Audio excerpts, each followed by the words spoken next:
everyone. This is Bushwick Famous, a critical podcast about the music industry. I'm Steph. I'm Jan. And this podcast is presented to you by Lady Killer Press. Today we're going to talk about our personal backgrounds, tell you a bit about who we are and what sort of position we're coming from when it relates to the industry. First though, Jan, we were up late last night celebrating both your birthday and, more importantly, the Knicks winning the championship. Yes, we were. And from context clues, I think we both woke up at around noon. How are you feeling? Feeling great. Totally alive and well. This is probably the best omen for New York that we've had in like a decade, though. Truly, though. I mean, today people are still celebrating, and there's going to be a whole parade on Thursday for and the there's Knicks. Puerto Rico parade today. Yes. And then there's Pride, and then Juneteenth is the day after the Knicks parade. That's true. It's a crazy fucking week. Yeah. So, of course, we're recording the most evergreen episode that will be watched over and over again. So Absolutely. Just to situate this firmly in the timeline. Exactly. First Knicks ring in 53 years. Congratulations, Knicks. Congratulations, Knicks. Go Knicks. Go Knicks. So, personal backgrounds. I'm Stephanie Glass. I run a screen printing company out of Bushwick called Lady Killer Press. We have been extant for just over 3 years now. I've been screen printing for 8 years, possibly coming on 9. We are specifically an eco-friendly screen printing shop, and we specialize in working with musicians and making band merch. So I basically print a lot of t-shirts. And I kind of fell into that position backwards because I learned how to screen print in art school, and then I graduated art school, and I was like, what do I do with my life now? And I was working at an unnamed buy-sell trade here in New York that I will not name because I need the opportunity to shit talk them later. And I started going out to shows, and then eventually the musicians that I was making friends with were like, hey, you screen print. Why don't you print our merch? And I was like, oh, I've never thought of that. So I did not set out intending to be a business owner or an entrepreneur in any way, although I guess if you look backwards at my life, maybe you can see those tendencies, but I don't know. That might be one of those things that's true of everyone when you look at it through that lens. So I've a lot of projects. I like projects. So that's where I am professionally. Most of our clients are in like the post-punk space just because it's sort of grown organically through word of mouth and referrals primarily, which is obviously awesome, and we're very thankful for that. And that's just the people whose shows I was going to and who I got to know, which is, of course, how we met. My degree is in just studio arts. Technically, I sort of went to school for oil painting, and my final was like a big installation, sculpture, printmaking thing. That's it. Yeah, well, thank you. And here I am. And then before that, I dropped out of a psych degree at NYU, and I worked in like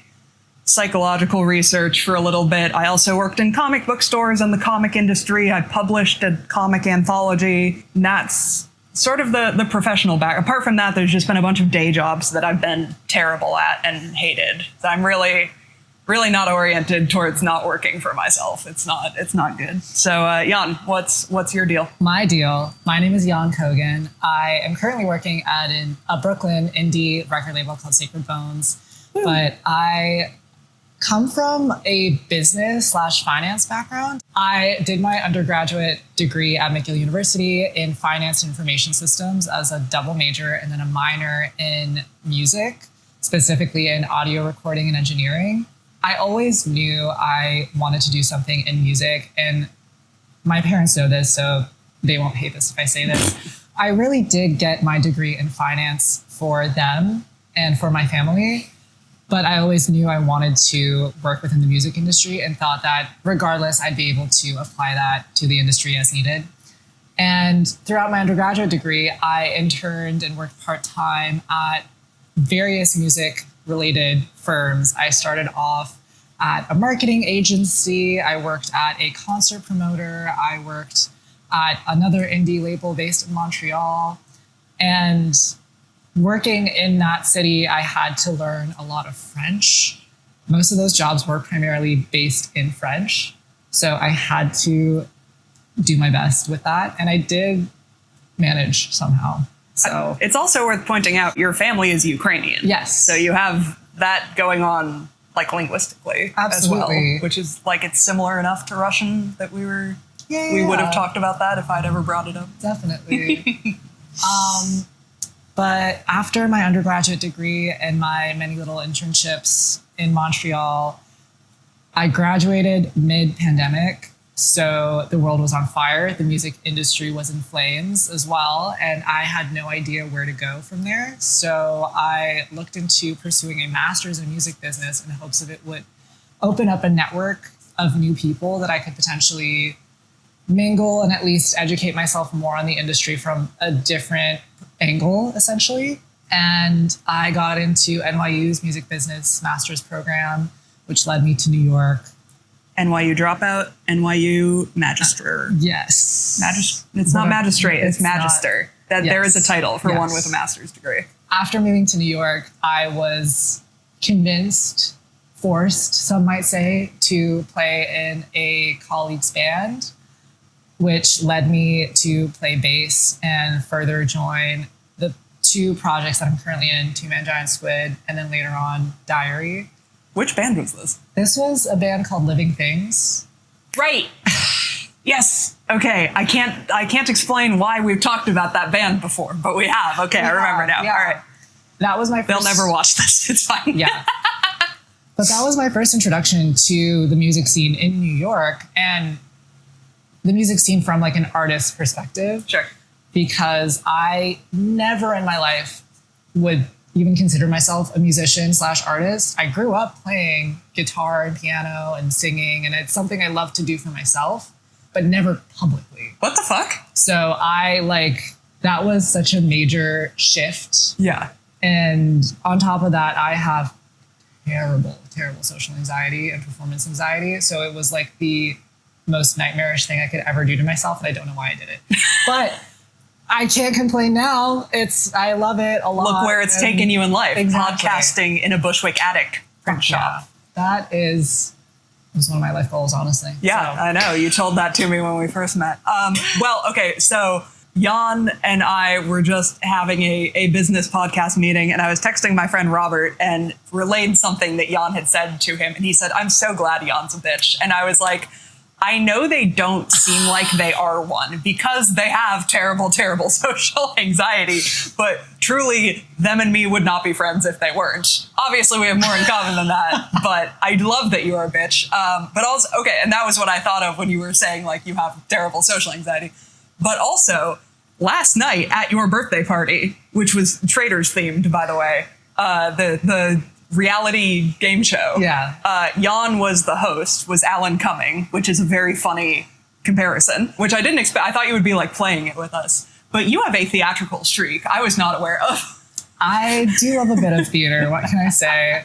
Again, it's one thing doing it with a group of friends. Sure. With people that you know and are more comfortable with versus publicly to a crowd that you're not familiar with. Which for some people it's the opposite. It's easier to perform to like a group of people that you don't know, and you feel less judgment because you don't have a direct connection with them. Yeah, for me, I can like let go more in that situation. Yeah, it's tricky. It's complicated. I have no explanation for it. My brain is just kind of fucked. So I mean, mine's fucked as well. You know. Anyways, that was kind of the gist of my background overall. I love the things that I do currently in New York. That band did lead me into discovering more of the music scene overall, the like DIY scene in New York. That's how we inevitably met each other in the post-punk scene. I was gonna ask, do you remember like specifically the night we met, or like what do you remember about it? I don't remember the night. Really? Was it? Oh, I'm offended.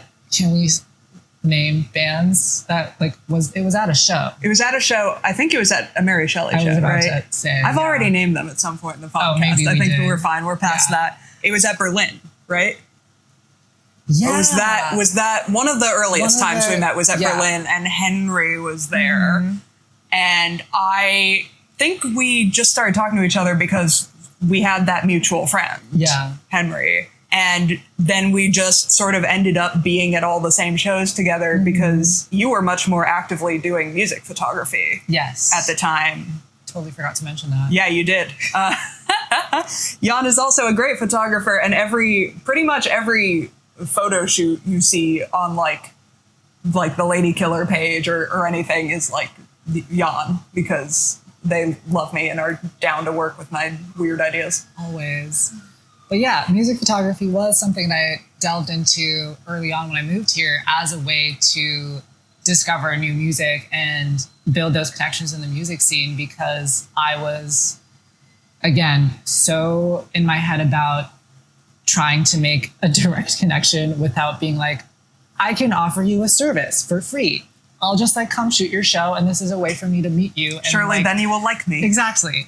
So please be nice to me. And that is how I met a lot of people. And I really, to this day, enjoy live music photography, but have kind of put it on the back burner due to just other priorities and whatnot. But yeah, it's fun. I feel like when I was sort of initially pitching this show to people, not to like, to my friends or whatever, I was like, well, Jan has this really deep knowledge of the music industry in that you have served so many roles in it, your degree is in it, you work professionally in it.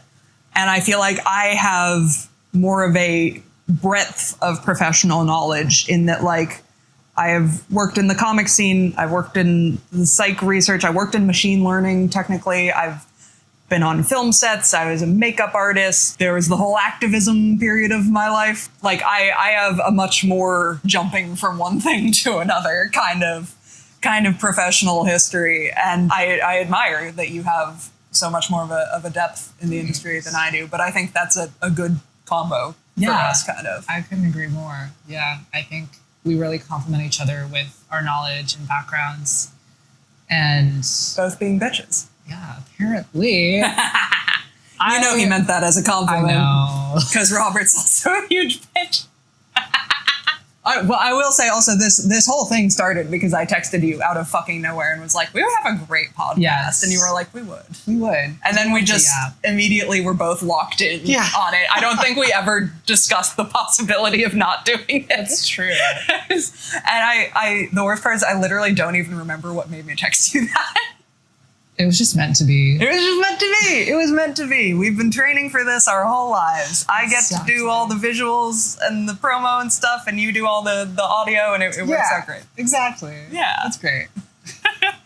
Anyways, the sort of tagline for this show, or like the pitch you might have seen, is a critical podcast about the music industry, or I made a banner for the live show that we're having this coming week that says a hater's guide to the music industry, because I thought that was funny. And that is, in so many words, basically the pitch here. The idea is that Bushwick Famous is going to be a podcast where we examine different parts of the music industry and like how they work together and, sort of delve into it in a way that I think not a ton of people are, because when I was researching like podcasts in this area, right, there's a lot of podcasts about music. There's a lot of podcasts that are like explaining this song and how it came to be and like what, the musical things about it, whatever. Mm-hmm. There's a fair amount of podcasts, and that's like 90% of the market, I would say. There's a fair amount of podcasts that are like, this is how you succeed in the music industry and like how to make your TikTok blow up or whatever.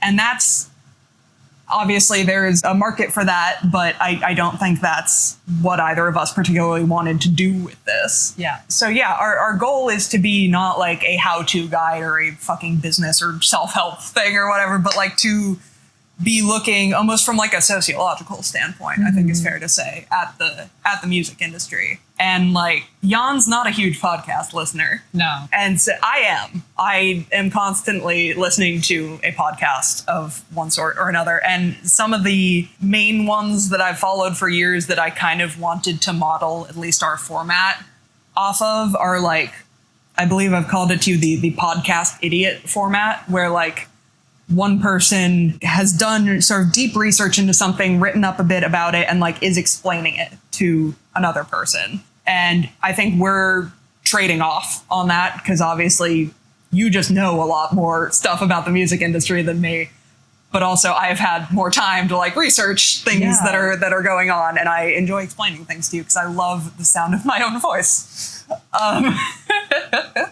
But I said to you on the walk here, my role model in all things is John Oliver. So I want nothing more than to be just wearing my dorky glasses, reading statistics to you.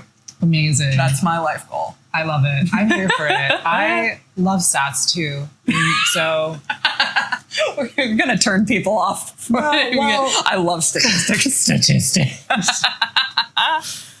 Neither of us want this to be a stats podcast. No, that's not. No, I don't think that's a podcast that exists. I guess there must be sports stats podcasts, right? Probably. Just like a general analysis of different markets and trends, whatever. Back to the podcast itself. I think you really nailed it on the head when it comes to just the general themes and goals of the podcast. We're really trying to not just do a how-to educational, in that sense, podcast, and more of an observational criticism and open discussion. Yeah. And I think our overall goal is to be able to open up conversations around different things, general like topics of conversation that are happening in the industry, open those up to a larger audience and just welcome more insightful debates and conversations. Yeah.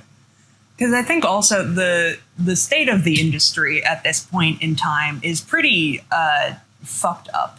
You know, not that it's ever really not been, but like and these are all, topics we'll get into, but like artists are being squeezed on all sides. There's issues about AI and what that'll mean for like copyright and licensing and, live performance with, there's so many issues going on and so much like inequality, basically, that it sort of feels like we're at a tipping point where things could genuinely change for the better because a lot of people are aware of what's wrong. Yeah. Not that this is like an activist, project of ours, I think by any means. I think it is a point in time where learning about these things and how they work and what like potential alternatives there might be is important. Definitely. For our industry. I said sociological earlier. We're also both leftists. Obviously, we're both queer. We both live in Brooklyn. We're both in the music industry. It could have been taken as read. But, that is, again, the perspective that we're coming at this from. And I personally have, in the past, identified as an anarchist. I'm kind of, on the line now. I think neither of us are particularly big theory heads or anything. Mm-hmm. But that is certainly the angle that we're coming at this from politically. Yeah. We have a bunch of other topics that we've written out that we plan to do at some point. Jan, what are you excited to talk about? Well, one of the episodes that we did record already and will be coming out shortly is just kind of a surface level conversation about inequality, gender inequality in the music industry. Mm.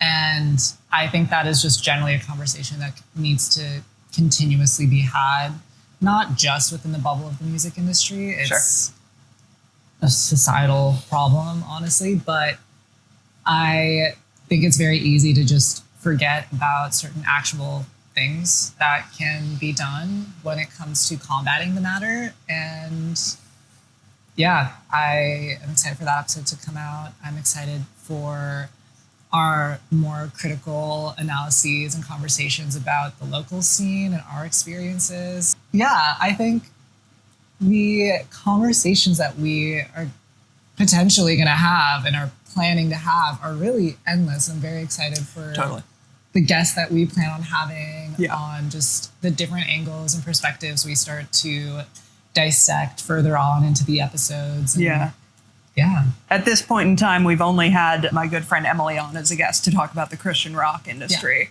which, oh my God, I was collecting information about Christian rap also the other day. And I was like, wow, we might need a part 2. Okay. And then also read the gender inequality episode. I feel like we could even get like a fucking round table going at a certain extent. Yeah, I'm excited to, like I said, get a little bit more wonky with it, because both of the episodes that I've written so far have been like kind of current events that lead into a topic. Like I think tomorrow, as we record this, the Amyl and the Sniffers episode will be coming out, which is about the lawsuit that Amy Taylor is embroiled in with the photographer Jamie Nelson. Jamie Nelson, thank you. So the lawsuit that they're in, and that, became a conversation about photo copyright. And then we also, obviously within the industry, my sort of particular lane is merch. So we have plans for like an episode on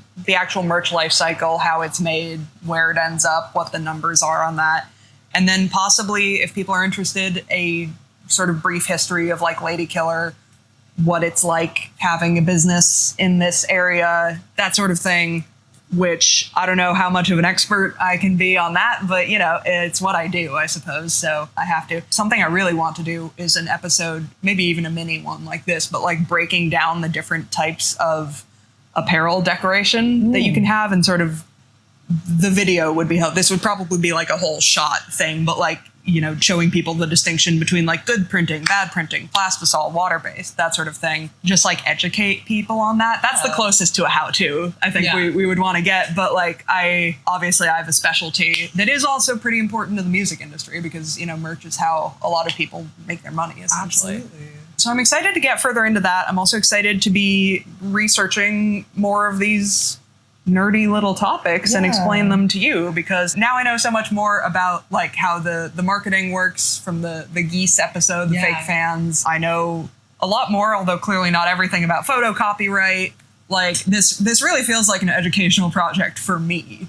For both as of well. us. Yeah, well, that's true too. Yeah. So it'll be fun. I'm looking forward to everything. Yeah, me too. We want to get guests on, as you mentioned, but like guests who are specialized in different genres, different subgenres, people who are in other scenes geographically, or just like within the city, you know, scenes, different genres can be very siloed. Like, absolutely. I have a friend who is in sort of, you know, techno, and it works completely differently from how the rock scene works. Like just in the way money flows and the way people show up to things and the way you fucking advertise. Right. So I think that could be really illuminating for us. And then we want to get bands on as well. And we want to, you know, ideally have some people play some short sets and talk to them about what their experience in the industry has been like. Yeah. Is there anything else that we should add, explain? Oh, one thing. We are active on social and Instagram and TikTok primarily. So if you ever have any direct comments or topics that you want us to talk about, feel free to shoot a DM or comment on one of our posts. We can be found on almost all socials at Bushwick Famous, which was available on almost all socials because I'm very good at naming things. So Bushwick Famous, Lady Killer Press, one of our promo shirts that we would give out to people, to our clients, and also sell, says, "Kiss me, I'm Bushwick Famous," with little broken hearts on either side, sort of a takeoff on the like, "Kiss me, I'm Irish," with the little clovers, whatever, just because I thought it was cute and clever and funny. And they were a big, big hit with a lot of people, and still are. People still like them. I love them. And basically, when we were trying to name the podcast, did we even brainstorm anything else? Or did one of us was just like, obviously it needs to be Bushwick Famous, and that was that. Yeah. And like I said, it's available everywhere, which is crazy. It is. And people seem to like it as a name. So it's locked in. It's locked in forever. Bushwick Famous podcast. But we are just at Bushwick Famous on all of our socials. We're working on a website, which someday I would love to have like sources for each episode listed there, because I have kept them. Because I'm a good little student. Yes. We're planning on being bi-weekly for the foreseeable future, maybe with a mini episode thrown in here and there. Yeah, feel free to hit us up, suggest topics. If you're a particular expert on something and want to come on, we would love to. We're open to the concept, certainly. Absolutely. If you're a fucking legal expert, please hit me up. I don't understand what's going on at all when I'm researching that. Yeah, we're excited. I'm excited.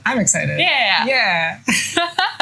Well, until then, we are on socials, Instagram, TikTok, and YouTube at Bushwick Famous. We do not have a website yet, but we're working on it. Bushwick Famous puts out new episodes every other Monday, and we'll see you then. Have a great week. Have a great week. Bye. Bye.